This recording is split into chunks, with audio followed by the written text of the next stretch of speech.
It is a risk that you're going to lose. The UK's worst performance in 48-year history. 100 million people are watching you and potentially watching you fail. The standard has been rather low. Nil. Well, now it's nul point no more.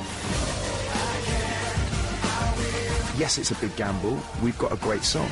This year, things are going to change. I think they're going to do really, really well. Who can rescue the nation's fortunes? And a lot of people said, you're crazy, you don't need to do it. And we're like, well, why wouldn't we do it? Eurovision, your country needs blue. Get back up again.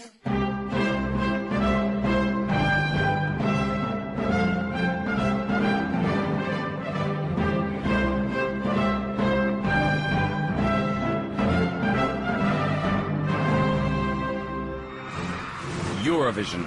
56 glorious years. 43 competing countries.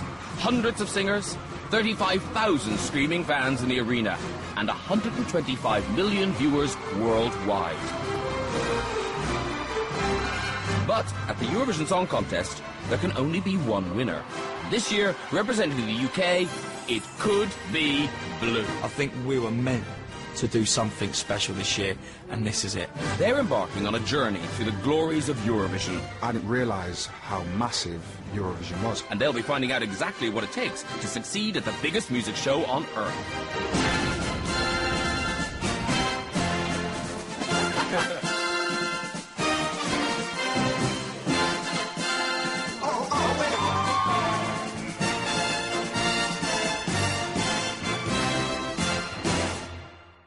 Celebrating their 10th anniversary this year, Blue are back to do their bit for Britain. The Eurovision is the biggest music show in the world. We've been given this opportunity to go out there and do something that we love, and that's sing. You know, we couldn't have asked for anything better. I love being back with the boys. We were just young lads when Blue first started out, and it just started off so huge. I mean, we were catapulted from being nobodies to overnight kind of success. Not just here in the UK, but all over the world. We had a big fan base in Europe. You know, 12 weeks at #1 in Italy. Nothing to be sneezed at. You know, it's a dream come true, having all the success we had. So what qualifies Blue for Eurovision? Well, the statistics speak for themselves.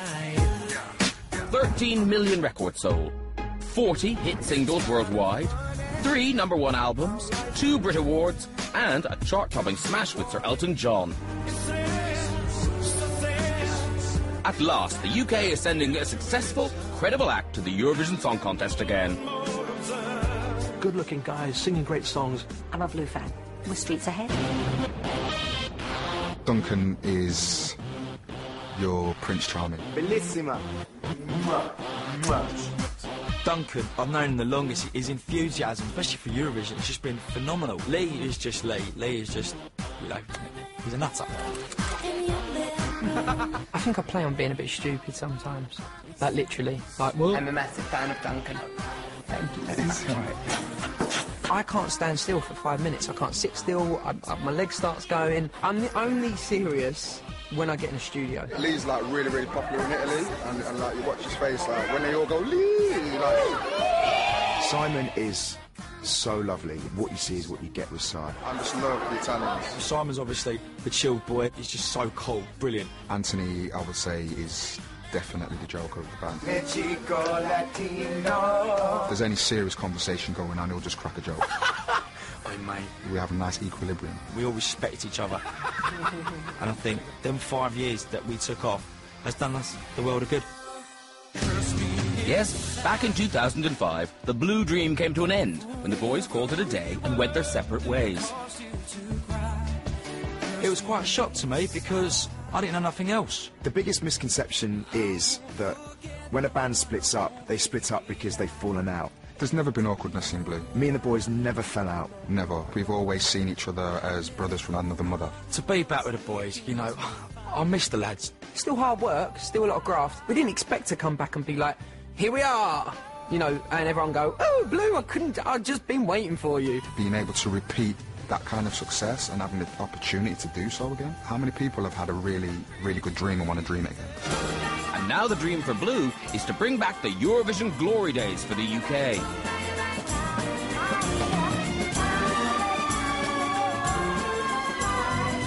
Bang, bang, bang, oh. was an established artist before I did the Eurovision Song Contest, and I thought at some point, you know, maybe this is a risky business, but actually it exposed me to the whole of Europe, and I had tremendous success from it. Congratulations and celebration when I tell everyone that you're in love with me. Eurovision even managed to lure Cliff to its glittering stage. Twice. And look, he hasn't changed a bit. Well, apart from the frilly shirt. First visit with Congratulations, I was so nervous. I'm going to be singing to 100 million people. They're enjoying what we enjoyed 20 or 30 years ago, because you never know what is going to happen or who is going to win. It is a risk that you're going to lose. I lost both times. In the end, that kind of wears off. How did he not win? And let us not forget that this is the show that brought the world ABBA.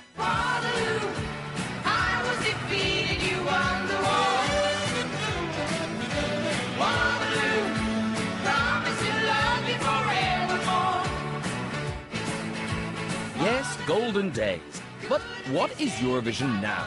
It is the campus craziest, electrifying show ever. The competition has changed so much. I think there's a stigma attached to Eurovision in the UK simply because we're like the kid that never got picked for football. It's all gimmicky, it's all cheesy, it's all naff. And what I've been witnessing just in this short time, that it's really the opposite to that these days. I think what we've been doing is choosing what we think Europe would like, which actually is quite old-fashioned. If you listen to the last couple of winners, they haven't been really old-fashioned at all. They've been quite modern. I'm so excited to go out there and do it this year. It would just be an honour to bring the trophy home for 2012. The UK hasn't won the Eurovision for 14 years. We like a bit of a challenge. A young pop band, good-looking guys singing great songs, can win this competition and get 100 million people watching them at the same time. Their experience might hold them in good stead. To be a part of something that's been such a huge institution, this is a great opportunity for us. Well, actually, this could be really good. But before Blue begin their journey to Düsseldorf, they need to brush up on their Eurovision knowledge, starting with our last ever winner.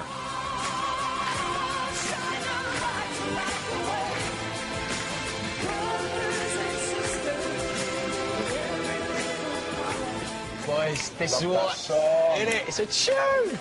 Katrina was the last time we won, 14 years ago. Wow.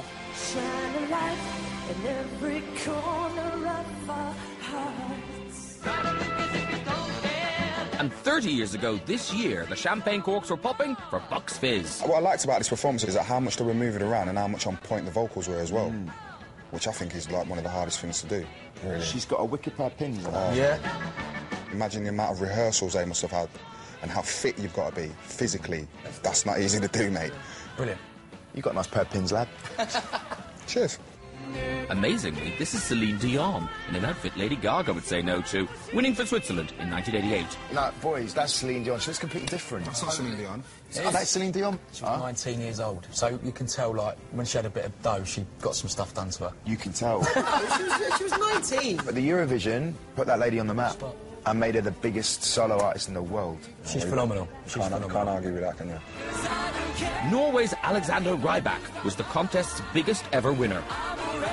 So that was Norway, yeah. I thought that was wicked. He's talented. He's got the record for the Yeah, most, he got the most points. 387. It just looked visually really good, especially with the pyrotechnics and stuff. It's amazing. Last year's Eurovision champion, Lena, is back this year to defend her title.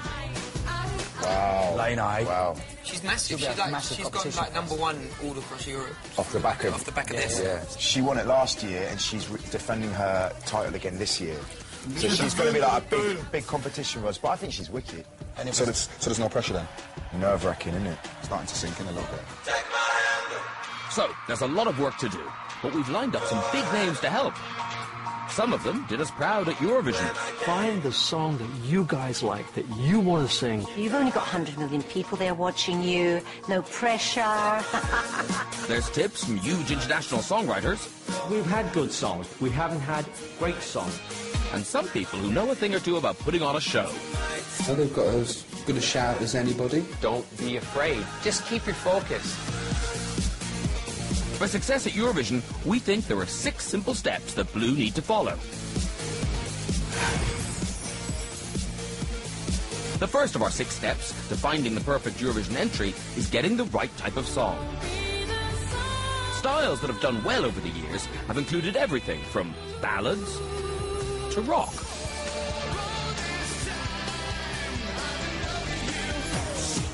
Europop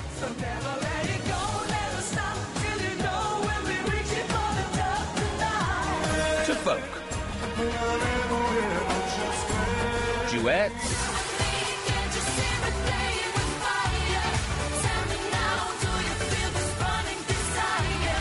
to the more avant-garde, which is French for a bit bonkers. There have been so many different styles that have won Eurovision over the last few years. I can never call